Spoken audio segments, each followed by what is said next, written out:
안녕하십니까. 영어로 보는 서양문명 11강 2차 수업을 진행하겠습니다. 우리가 중세에 대해서 이야기를 조금 많이 하는 것 중에 하나는 중세가 상당히 중요한 시기라고 봅니다. 인간, 신인간 그런 형태로 시기가 구분된다 보시면 되겠죠. 그리스 로마 시대 때 인간 중심의 사회, 그리고 중세 때 신중심의 사회, 그리고 르네상스 때 인간 중심의 사회로 다시 복귀합니다. 그래서 우리 인간이 무엇인가에 대해서 알 수 있는 좋은 시간이기 때문에 중세에 대해서 한 번 더 이야기를 진행할까 합니다. 우리가 지난 수업 시간에 중세적 시간에 대해서 이야기를 많이 했죠. 자연적 시간, 농촌적 시간, 또 어쨌든 교회에 의한 종교의 시간도 있었죠. 중세 때 가장 중요한 것 중에 하나는 그리스도 탄생과 부활 등을 중심으로 진행되는 전례력과 또 성인들의 어떤 행적을 따라서 정해지는 전례력이 있었습니다. 베드로 축일 등등 여러 가지가 있었기 때문에 시간 계측은 종교적으로도 상당히 중요한 역할을 했습니다. 그 중세 시간에는 타종에 의해서 이루어졌다고 이야기를 했었죠. 여러분 성무일도라는 것이 아침, 점심, 저녁에 수도자들이 바치는 어떤 기도라고 봤습니다. 그럴 때 타종을 할 때 우리가 이렇게 일반 시민들은 그걸 듣고 시간이 계측되었다 했었죠. 어쨌든 이런 타종들이 삶을 규제하는 정기적인 시간이었던 것을 말해주고 있습니다. 그래서 농촌 시간, 영주적 시간, 성직자적 시간 등 이 모든 시간의 특징은 자연적 시간에 긴밀하게 의존되어 있다는 겁니다. 고대 중국에서도 마찬가지죠. 농촌에서 어쨌든 농사에 따라서 이렇게 시간들이 정해졌다 보시면 되겠죠. 그래서 농촌 시간에 적용됐던 모든 것들이 중세에는 다른 모든 시간에도 적용되어 있습니다. 이렇게 싸움할 때도 자연적 시간과 긴밀하게 연결되어 있다는 것입니다. 그래서 우리 중세시대 때의 모습들은 이런 식으로 한 번쯤 다시 또 복수했습니다. 자, 그렇다면 중세를 이끌어갔던 가장 큰 특징 중에 하나는 기사도겠죠. 기사도에서 한 번 더 복습하고 최종적으로 십자군 운동에 대해서 하면서 중세는 이번 차시로 마무리 지을까 합니다. 그래서 우리가 중세 사회 때 쌍두마체 사회라고 하고 있죠. 이 교회의 특징은 교황과 황제였다고 보시면 되겠죠. 기독교의 세계가 하나의 육체라면 이런 육체의 우두머리는 무엇이었을까요? 실제로 기독교 상두 체계는 교황과 황제입니다. 그러나 이 중세사는 이들 사이에 화해보다는 불화와 투쟁으로 점철되어 있습니다. 그래서 교황과 황제에 대해서 어떻게 서로가 불화를 일으켰고 투쟁을 일으켰는가를 보는 것이 중세사의 상당히 미미한 특징이라고 볼 수 있습니다. 그래서 중세 기독교 세계의 쌍두마차는 방금 말씀드렸듯이 교황과 왕권과 또한 교권과 세권, 다시 말하면 영적 권력과 세속적 권력, 또 성직자와 전사들이 계급을 이루고 있었습니다.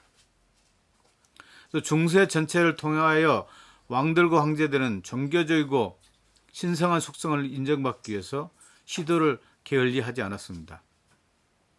그 사람들이 보실 때 대관식을 했다는 것도 마찬가지입니다. 저희들이 주교가 될 때, 또 신부가 될 때도 이렇게 축성을 받았다시피 기름 부은 자는 예수 그리스도의 제자라고 하고 있습니다. 그래서 황제들마저도 그들이 취할 수 있었던 으뜸가는 정책적 수단은 도유, 기름 부음 받은가 축성입니다. 나는 성부와 성자와 성령의 이름으로 당신에게 황제로 임명하노라. 아니면 나는 성부와 성자와 성령의 이름으로 당신을 신부로 축성합니다. 그건 축성입니다. 여러분들 건축물을 이렇게 새로 지었을 때 신부들이 이렇게 성의를 뿌리면서 하는 것도 축성이다시피 인간이 사제가 되기 위해서는 이렇게 축성을 받게 됩니다. 그래서 이마에 너는 기름 부음 받은 자라고 하면서 예수 그리스도 제자임을 입증해주고 또 이렇게 성의를 뿌리면서 축성을 해주게 됩니다. 이러한 정교의식은 그들이 신으로부터 기름 부음 받은 자, 신으로부터 왕관을 받은 자로 만들어 주었습니다. 도의의식은 하나의 성사입니다. 여러분들이 바로 어쨌든 하느님의 자식이 된다는 것, 아니면 그것은 축성과 밀접하게 연관되었다는 것을 기억해 두십시오. 그래서 영어로는 the anointed라고 합니다. 기름 부음 받은 자. 그래서 그것은 왕의 하나의 아들이라고 볼 수가 있고 왕으로 될 수 있는 자입니다. 그렇기 때문에 황제들은 이 축성에 정말 상당한 관심을 갖고 또 그렇게 축성받기를 원했습니다. 그렇기 때문에 여기서 교황의 권한이 상당히 셌다는 것을 볼 수 있겠죠. 그래서 3위계의 사회가 중세 시대였습니다. 100년 무렵 서양의 문화는 곧바로 큰 성공을 거둔 새로운 체계에 따라 기독교 사회를 제시했습니다. 그래서 인간 중심의 사회에서 하나로 세계를 묶는 기독교 사회로 전환되었다는 겁니다. 사회는 성직자, 전사, 농민들 세 부류의 사람으로 구성되었습니다. 다시 말해서 기도하는 사람, 싸우는 사람, 일하는 사람으로 구성되었습니다. 이런 기능적 3분 체계는 종교적 기능, 군사적 기능, 경제적 기능과 일치됩니다. 교회는 왕이 그의 경제적 세력인 봉건 세력을 물리치는 데 도와주었으며 사제들은 왕이 기사들을 분쇄하는 데 도왔습니다. 그러니까 왕이 어쨌든 기사들을 몰아내는 데 도왔다는 겁니다. 그것은 교회가 왕국을 자신의 도구로 만들기 위한 것이고 또 왕에게 교회의 보호라는 주요한 역할을 떠맡았기 때문입니다. 그래서 왕은 왕대로 교회를 보호하고 또 교회는 하나의 세속을 하나님의 왕국으로 만들고자 했던 것입니다. 그래서 교회는 이 지상에 하나님의 나라가 완성되기를 바란 거죠. 단지 신앙적으로만 아니라 정치적, 바로 경제적으로도 그리스도 왕국이 이 지상에 세워지기를 바랐던 겁니다. 또 왕은 또 교회의 보호라는 이렇게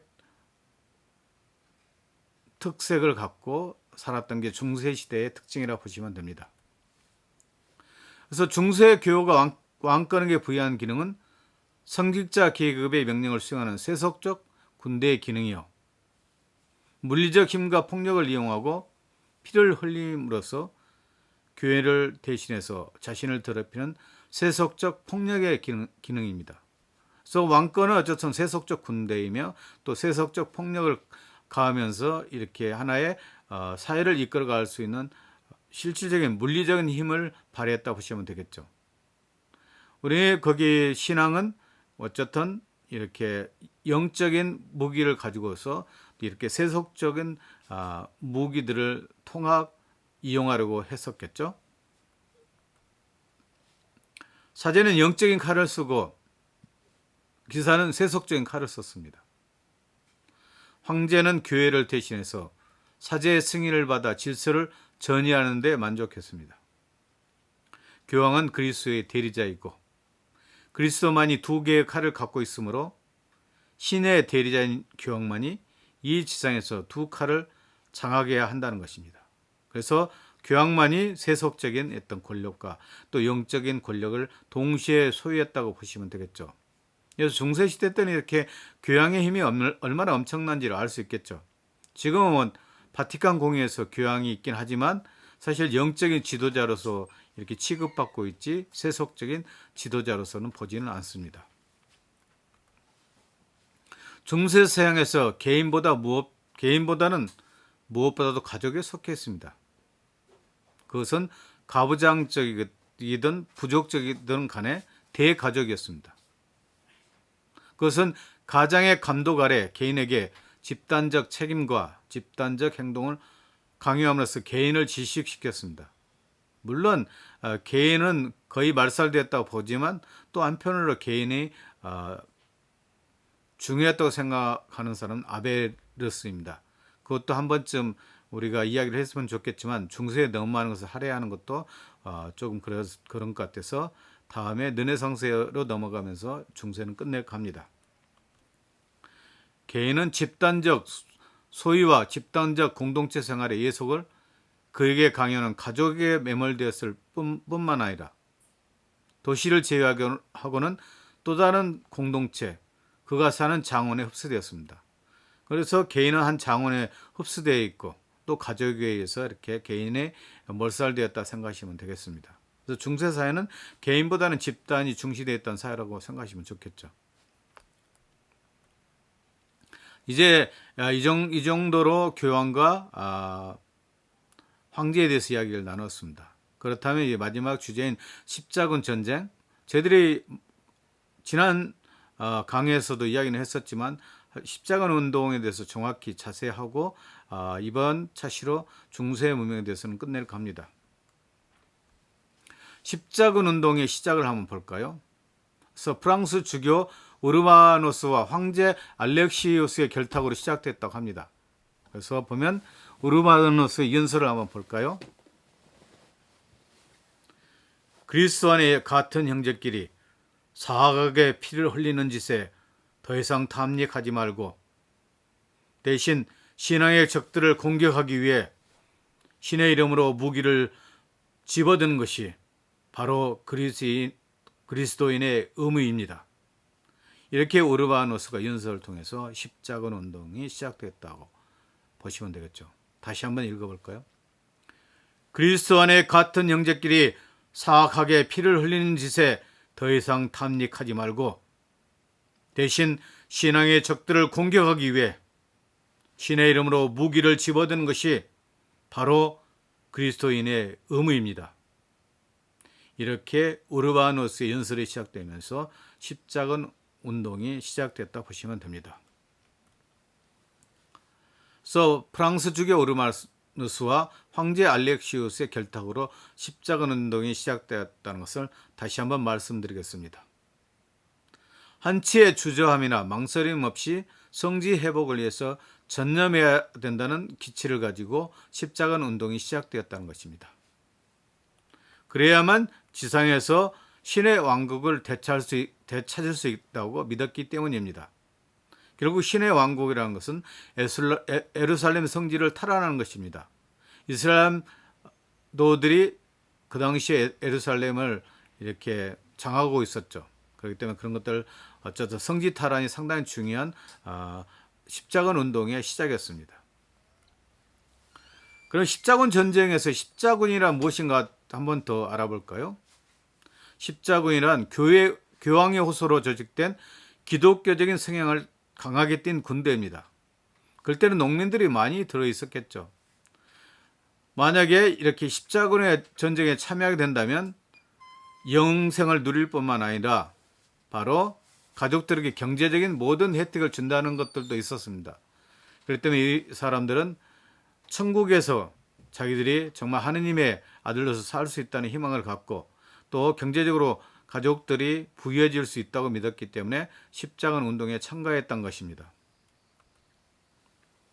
죄의 사면이 상당히 십자군 운동의 주요한 원인이 됐다고 보시면 되겠죠. 십자군 참가자들은 죄의 사면이라는 형태로 교황의 대사, 큰 사죄를 받게 됩니다. 그래서 우리 고백성사 보는 것은 소사라고 볼 수가 있죠. 그래서 과거에 받은 죄까지도 용서를 받을 수 있는 것이 바로 십자군 운동에 참여하는 군인들의 어쨌든 혜택이라고 보시면 되겠죠. 그리고 십자가의 견장을 다는 사람들은 곧이어 십자군을 시작해야겠다는 엄숙한 맹세를 해야 됩니다. 그래서 이런 맹세를 깨면 교회의 모든 제재가 가해질 것이고 결국은 교회도 못 다니고 파면될 것입니다. 그렇기 때문에 십자가 운동에서 어떤 이렇게 맹세는 상당히 중요한 효력을 띠고 있습니다. 전도사들은 예루살렘이 그리스도 교인들의 수중에 다시 들어오게 되면 새로운 예루살렘의 지상에 나타나게 될 것이라고 자신 있게 예언했습니다. 젖과 꿀이 흐르는 땅, 황금의 땅인 예루살렘을 재탈환하는 것이 십자가 운동의 가장 큰 목표였습니다. 그들은 그리스도를 위해 성스러운 도시 예루살렘을 되찾도록 도와준 사람에 대한 보상이 어마어마할 것이라고 이렇게 이야기를 했었습니다. 그래서 젖과 꿀이 흐르는 땅 이야기를 성서에서도 많이 나오죠. 그럴 때는 십자가 운동에 이기기만 하면 황금의 땅도 받게 되고 젖과 꿀이 흐르는 땅에서 평생 부를 누릴 수 있다고 생각했을 것입니다. 십자가 운동에 참여한 사람들의 특권들을 한번 이야기해 볼까요?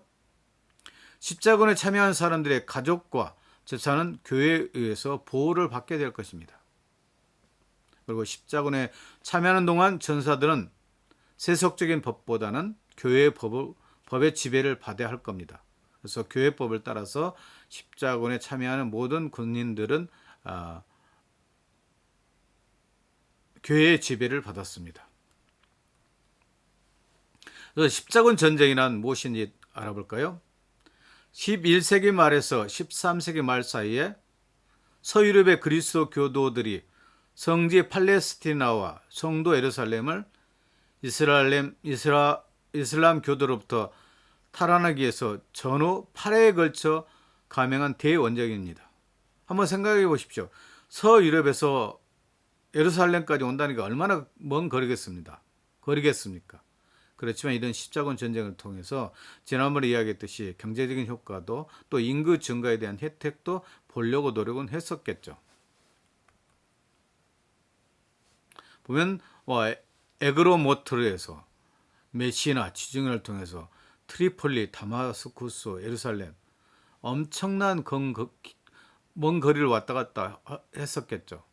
또 파리에서, 런던에서 이렇게 베오나르드, 소피아, 콘스탄티노플, 트리폴리, 다마쿠스까지 이렇게 왔다고 보시면 되겠습니다.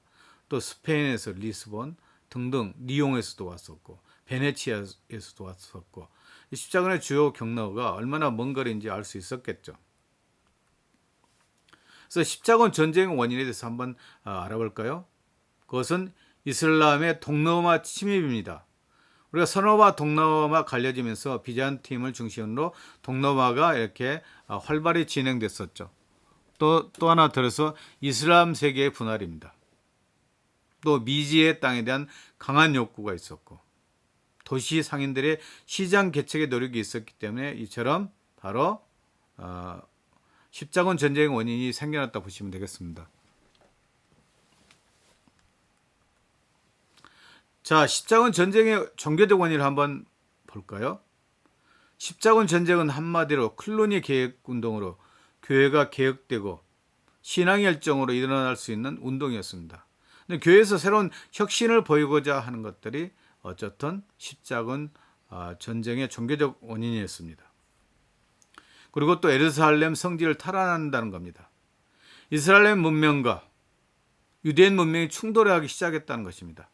지금까지도 팔레스타인에서 계속해서 이렇게 전쟁이 진행되고 있죠. 그리고 서유럽의 식민지 정책이 시작됐습니다.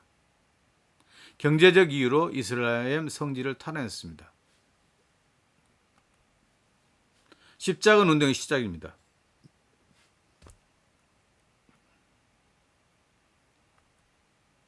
그래서 십자군의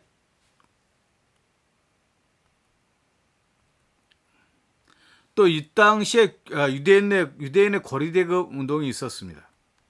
그리스도교인들은 빌려주는 돈에 이자를 부과하는 것이 허용치 않았으므로 유대인 공동체는 이 규칙을 면제받았으므로 이 상황으로부터 막대한 이득을 얻었습니다. 동쪽으로 가는 많은 그리스도교 순례자들은 여행을 위해서 유대인 공동체로부터 비싼 이자를 주고 돈을 빌려야 했습니다. 이 당시에 유대인들에서 독일인들이 앙심을 품었다 이야기는 하고 있죠. 그래서 이런 적개심은 노골적으로 폭력으로 변질하였습니다. 십자군을 지휘했던 독일인 에메이는 유대인을 학살했습니다. 그래서 십자군 운동에서 유대인 공동체가 첫 번째 희생양, 부의 축적이 하나의 학살의 빌미를 제공하였습니다. 그래서 개종과 죽음이라는 선택이 기로에 서자 대부분들의 유대인들은 죽음을 선택했습니다. 순교나 똑같다고 보시면 되겠죠. 그래서 십자군 전쟁의 실패 원인도 한번 알아볼까요? 이슬람권의 결집입니다. 이슬람의 지도자가 나타나므로 십자군의 반격을 하여 승리를 하였습니다. 그리고 십자군의 잦은 와해와 내부 분쟁입니다. 십자군의 잦은 행포와 성지들의 백성들, 비잔티움 제국 신민들이 원성이 높아졌던 것입니다. 십자군 전쟁의 결말에 대해서 한번 알아볼까요? 거의 십자군 전쟁은 200년 동안 지속됐습니다. 200년 엄청나지 않습니까? 우리 살아봤자 고작 7, 80년인데 200년이면 사람이 3번 정도 살 정도로 그렇게 많은 기간 동안 전쟁이 시작되었다는 겁니다. 200년에 걸친 전쟁은 결국 패배로 끝났고 전쟁 기간 동안 여러 가지 여기저기서 일어난 무자비한 학살로 사람들은 교회라면 치를 떨게 되었습니다. 그래서 십자군 전쟁을 통해서 더욱더 종교라는 게 얼마나 잔인한지를 알게 되었겠죠. 그리고 십자군 전쟁을 통해서 또 하나의 교황의 권위가 떨어졌다 보시면 되겠죠. 십자군 전쟁을 제창한 로마 교황의 권위가 약화되었습니다. 기사계급이 쇠퇴하고 봉건 영주의 세력이 약화되었으며 드디어 왕권이 강화되었습니다. 이제는 중세시대 가장 중심이었던 교황과 황제의 싸움에서 드디어 황제가 이렇게 권한이 훨씬 더 세지면서 왕권이 강화되었다 보시면 되겠죠. 그래서 이렇게 교황권은 바닥으로 떨어졌고 황제와 상인들은 이 상황을 좋아하고 있었습니다. 황제권은 강화되었고 동방과의 교류가 활발해지면서 상업과 도시가 발달했고 상인들은 돈을 벌게 되었습니다. 십자군 전쟁은 유럽의 상업에 활력을 넣었습니다. 많은 물건이 육로와 해로를 따라 유럽 각지로 오갔습니다. 그 과정에서 중동 지역의 무역을 주도한 항구도 시대를 뿐만 아니라 플랑드르처럼 교통의 요지에 위치한 도시들이 크게 성장했습니다. 그리고 비잔틴 문화와 이슬람 문화를 접하면서 유럽인들의 시야가 넓어졌습니다. 그래서 북유럽의 도시들은 독일을 중심으로 한자 동맹을 결성해 발트해와 북해안의 무역을 독점했습니다. 그리고 도시의 상인들과 수공업자들은 길드라는 조합을 만들어 운영했습니다. 길드는 특정 상업과 수공업을 독점하여 이익을 얻었습니다. 길드에 가입하지 않으면 물건을 만들 수도 판매할 수도 없었습니다. 자본주의는 길드가 해체되면서 본격적으로 발전하게 되었습니다. 그리고 상업이 발달하면서 화폐가 점점 많이 사용되었고 도시민들은 농산물을 구입하면서 화폐를 사용했고 농촌마저 변화시켰습니다. 영주들도 물건을 사려면 화폐가 필요해서 중세시대와 달리 농민들이 와서 일해주는 것보다 현물이나 화폐를 받는 것을 더 좋아하게 됐습니다. 화폐가 많아지고 화폐 가치가 떨어지자 농민의 부담은 줄고 영주는 손해를 보기 시작했습니다. 드디어 장원 제도가 서서히 붕괴되고 있는 모습을 볼 수 있겠죠? 그렇습니다. 지금까지 우리 이제 중세에 대해서 다 이야기를 끝냈다고 봅니다. 여러분은 중세에 대해서 어떻게 생각하십니까? 중세의 가장 큰 특징들을 다시 한번 생각해 보자면 봉건제도, 장원제도, 또 교황과 황제의 어쨌든 싸움, 또 중세적 시간, 또 이렇게 십자군 전쟁을 통해서 사회가 얼마나 복잡하고 혼란했는지 알 수 있겠죠. 그렇지만 기독교가 중세를 이끌어 왔다는 것은 아주 명확한 사실이죠. 그래서 중세하면 신의 중심의 사회였다는 것을 다시 한번 느낄 수 있겠죠. 그렇지만 황제의 권한도 만만치 않게 서로 이렇게 견제를 하면서 결국은 중세 말에 가면서 황제가 권력을 독점하게 되면서 절대 왕국 체제가 형성되게 된 것이라고 봅니다. 결국은 다시 말해서 중세 기독교 왕권이 또 새로운 세속 왕권으로 바뀌는 게 어떤 시대의 흐름이었다고 보시면 되겠습니다. 이번 차시까지 여러분들 고생 많이 하였습니다. 이제 다음 차시부터는 르네상스 문명을 중심으로 한 2, 3회차 하면서 우리 수업은 끝을 맺을까 합니다. 물론 100년 전쟁까지 할 수도 있겠지만 그것은 차차 두고 보겠습니다. 여러분 고생 많으셨습니다.